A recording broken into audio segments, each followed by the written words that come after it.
Morning all PC எக்ஸாமோட provisional selection list வந்து release பண்ணியிருக்காங்க. இதில் செலக்ட் ஆனவங்களுக்கு நெக்ஸ்ட் வந்து certificate verification and physical test இருக்கும்.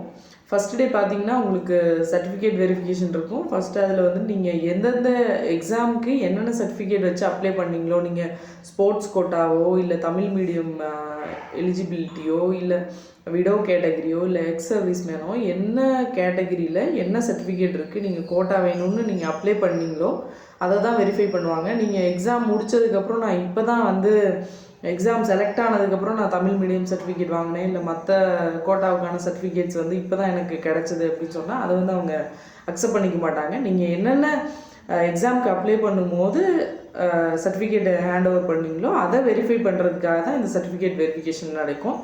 ஃபிசிக்கல் மெஷர்மெண்ட் டெஸ்ட் வந்து உங்களுக்கு ஃபஸ்ட்டு டே நடக்கும்.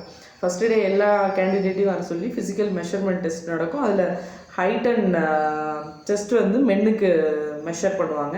ஹைட்டை பொறுத்த வரைக்கும் மென் ஜென்ரல் கேட்டகரியாக இருந்தால் 170 சென்டிமீட்டர்ஸ் இருக்கணும். எஸ்சி/எஸ்டி கேண்டிடேட் எஸ்சிஏ அண்ட் எஸ்டியாக இருந்தால் நீங்கள் 167 சென்டிமீட்டர்ஸ் இருக்கணும். உமன் கேண்டிடேட்ஸை பொறுத்த வரைக்கும் 159 இருக்கணும் ஜென்ரல் கேட்டகரி, 157 வந்து எஸ்சி/எஸ்டி அண்ட் எஸ்சிஏ கேட்டகரியில் நீங்கள் இருக்கணும். மென்னை பொறுத்த வரைக்கும் செஸ்ட் வந்து மினிமம் 81 சென்டிமீட்டர்ஸ் வந்து இருக்கணும். Ex service man and armed forces, central armed ஃபோர்ஸஸ்க்கு உங்களுக்கு ஃபிசிக்கல் மெஷர்மெண்ட் டெஸ்ட் வந்து இருக்காது. மெஷர்மெண்ட்டு எதுவும் பண்ண மாட்டாங்க. அடுத்தது வந்து ஓஎம்ஆர் கோடிங் ஷீட்டில் உங்களோட ஹைட் அண்ட் செஸ்ட் மெஷர்மெண்ட்டை மென்ஷன் பண்ணி சைன் வாங்குவாங்க. அதை செக் பண்ணிவிட்டு கரெக்டாக வந்து என்ட்ரி பண்ணியிருக்காங்களாம் செக் பண்ணிட்டு சைன் பண்ணுங்கள். நெக்ஸ்ட் வந்து உங்களுக்கு பார்த்தீங்கன்னா செகண்ட் டே வந்து உங்களுக்கு ஃபிசிக்கல் என்டியூரன்ஸ் டெஸ்ட் நடக்கும். என்டியூரன்ஸ் டெஸ்ட் வந்து 1500 மீட்டர்ஸை மென்னை பொறுத்த வரைக்கும் 7 மினிட்ஸ்க்குள்ளே ஓடணும். உமனை பொறுத்த வரைக்கும் 400 மீட்டர்ஸ் நீங்கள் 2.5 மினிட்ஸில் ஓடணும்.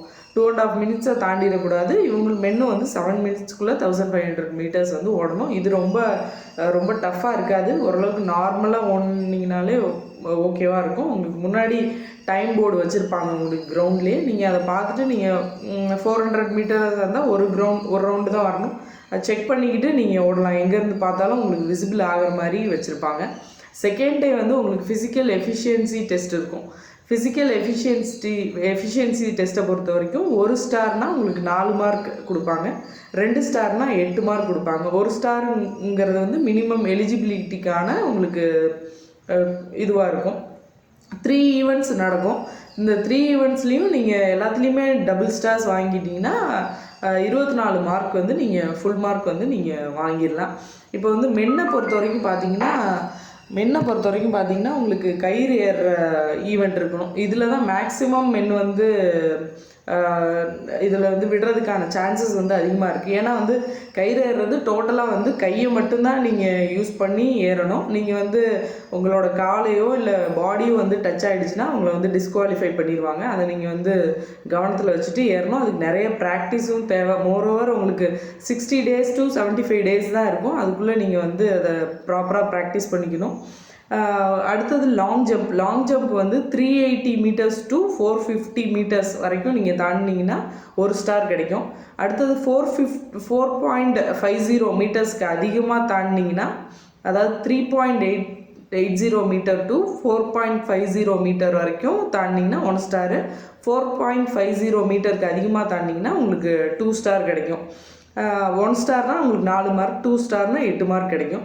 அடுத்தது high jump, long jump, high jump, இது ரெண்டும் உங்களுக்கு ஆப்ஷனல். எது வந்து உங்களுக்கு நல்லா வருமோ நீங்கள் எது ப்ராக்டிஸில் உங்களுக்கு செக் பண்ணி பார்த்துட்டு எது உங்களுக்கு பெட்டராக வருமோ அதை நீங்கள் ட்ரை பண்ணுங்கள். ஹை ஜம்ப் பார்த்தீங்கன்னா 1.20 மீட்டர் to 1.40 மீட்டர் வரைக்கும் நீங்கள் ஜம்ப் பண்ணிங்கன்னா 1 ஸ்டார், அதாவது 4 மார்க்ஸ் கிடைக்கும்.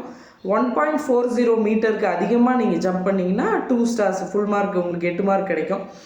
ரன்னிங்கை பொறுத்த வரைக்கும் 100 மீட்டர்ஸ் அண்ட் 400 மீட்டர்ஸ், இது ரெண்டும் ஆப்ஷனல். எது உங்களுக்கு நீங்கள் வந்து ஷார்ட் ரன்னராக இருக்கலாம், லாங் ரன்னராக இருக்கலாம், எது வந்து உங்களுக்கு நல்லா வருமோ அதை நீங்கள் சூஸ் பண்ணலாம். 100 மீட்டரை பொறுத்த வரைக்கும் 50 seconds to 13.50 செகண்ட்ஸ்க்குள்ளே நீங்கள் வந்து ஓடிட்டிங்கன்னா உங்களுக்கு 1 ஸ்டார் கிடைக்கும். 13.50க்கும் கம்மியான டைமிங்கில் நீங்கள் ஓடிட்டிங்கன்னா உங்களுக்கு வந்து 2 ஸ்டார்ஸ் வந்து கிடைக்கும். 400 மீட்டரை பொறுத்த வரைக்கும் 80 செகண்ட்ஸ் அல்லது 70 செகண்ட்ஸ்க்கு அதிகமாக 70 to 80 செகண்ட்ஸ்குள்ளே ஓடினீங்கன்னா நீங்கள் 1 ஸ்டார் உங்களுக்கு எலிஜிபிலிட்டி கிடைக்கும்.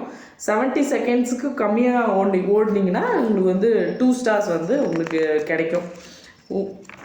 இதில் உமனை பொறுத்த வரைக்கும் பார்த்தீங்கன்னா உமன் ஈவெண்ட்ஸ்க்கு பார்த்தீங்கன்னா ஃபஸ்ட்டு வந்துட்டு 100 மீட்டர்ஸ் பார்த்தீங்கன்னா உங்களுக்கு வந்து 17.50 செகண்ட்ஸ்லேருந்து 15.50 செகண்ட்ஸ்க்கு அதிகமாக 17.50 செகண்ட்ஸ்க்குள்ளே ஓடினீங்கன்னா உங்களுக்கு 1 ஸ்டார் 4 மார்க் கிடைக்கும்.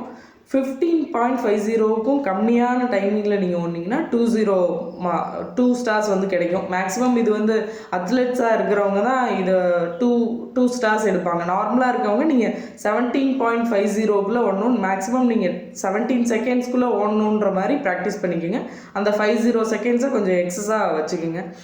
அடுத்தது உமனுக்கு பார்த்தீங்கன்னா வந்து 100 and 200 மீட்டர் வந்து ஆப்ஷனல். 200 மீட்டரை பொறுத்த வரைக்கும் 33 செகண்ட்ஸ் to 38 செகண்ட்ஸ் வரைக்கும் நீங்கள் ஓடினீங்கன்னா உங்களுக்கு 1 ஸ்டார் கிடைக்கும். 33 செகண்ட்ஸை விட பிலோவாக நீங்கள் ஓடினீங்கன்னா 200 மீட்டர் உங்களுக்கு வந்து 2 ஸ்டார், அதாவது 8 மார்க் வந்து கிடைக்கும். அடுத்தது வந்து உங்களுக்கு த்ரோ ஈவெண்ட்ஸ் பார்த்தீங்கன்னா குண்டு போடுறது வந்து பார்த்தீங்கன்னா 4 kgs வந்து நீங்கள் த்ரோ பண்ணுற மாதிரி இருக்கும். அது வந்து நீங்கள் 4.25 to 5.50 இதுக்குள்ளே போட்டிங்கன்னா உங்களுக்கு 1 ஸ்டார் கிடைக்கும். 5.50 மீட்டருக்கு அதிகமாக நீங்கள் போட்டிங்கன்னா 2 ஸ்டார்ஸ் வந்து கிடைக்கும். இது இல்லாமல் கிரிக்கெட் பால் இருக்குது. இது ரெண்டுமே குண்டு நீங்கள் செலக்ட் பண்ணலாம், இல்லை கிரிக்கெட் பால் த்ரோ ஈவெண்ட்ஸ் ரெண்டுமே ஆப்ஷனல். உங்களுக்கு கிரிக்கெட் பால் வந்து 17 to 24 மீட்டர்ஸ் வரைக்கும் நீங்கள் 1 ஸ்டார் கிடைக்கும். 24 மீட்டருக்கு மேலே போட்டிங்கன்னா உங்களுக்கு வந்து 2 ஸ்டார் கிடைக்கும்.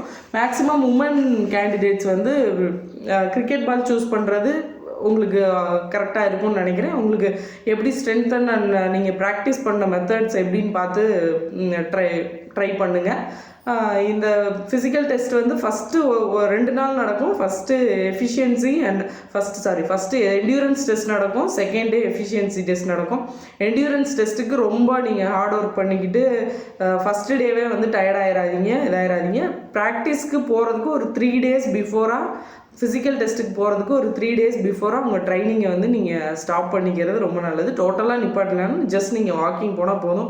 நிறைய பேர் வந்து ட்ரைனிங்கில் லாஸ்ட் மினிட்ல அதிகமான ப்ராக்டிஸ் பண்ணிவிட்டு அன்றைக்கி அந்த என்டியூரன்ஸ் அண்ட் எஃபிஷியன்சி டெஸ்ட் நடக்கிற அன்றைக்கி அவங்களால சும்மா வாக் பண்ணவே முடியல. அப்படி இருக்க ஸ்டேஜில் வந்து அவங்களால கண்டிப்பாக வந்து அந்த டெஸ்ட்டில் வந்து பாஸ் ஆகிறதுன்றது வந்து நடக்காத காரியமாயிரும். அதுக்கு முன்னாடி அவங்க வந்து நல்லா ப்ராக்டிஸ் பண்ணியிருக்காங்க. நான் 3 மீட்டர் 4 மீட்டர் ஜம்ப் பண்ணுவேன், எனக்கு இன்றைக்கி தான் இப்படி ஆகிடுச்சு. ஏன்னா நான் டெஸ்ட் இருக்குன்ற பதட்டத்தில் 2-3 days முன்னாடி ரொம்ப ஹார்ட் ஒர்க் பண்ணுறது, எக்ஸ்ட்ரீமாக பண்ணுறது, காலையில் மதியானம் சாயங்காலம் இந்த மாதிரி ரொம்ப ஹார்ட் ஒர்க் பண்ணி அதிகமான ப்ராக்டிஸ் பண்ணிக்கிட்டு பயத்தில் அப்படி பண்ணாதீங்க. 2-3 daysக்கு முன்னாடி நீங்கள் ஜஸ்ட் வாக்கிங் மட்டும் போயிட்டு ரிலாக்ஸ்டாக வந்து அட்டன் பண்ணுங்கள். அது ஆட்டோமேட்டிக்காக உங்களுக்கு நம்ம லாஸ்ட் டேயில் பண்ணாமல் போய் ஃபெயில் ஆயிடுவோமோன்னு நினச்சி ரொம்ப பண்ணி உடம்பை வந்து அன்றைக்கி வந்து தயாராக இல்லாத நிலையாக நீங்களாக உருவாக்கிறாதீங்க. எல்லாருக்கும் ஆல் தி பெஸ்ட். எல்லோரும் ஃபிசிக்கல் ட்ரைனிங்க்கு ரெடி ஆகிட்டு இருப்பீங்கன்னு நினைக்கிறேன். All the best. தேங்க்யூ.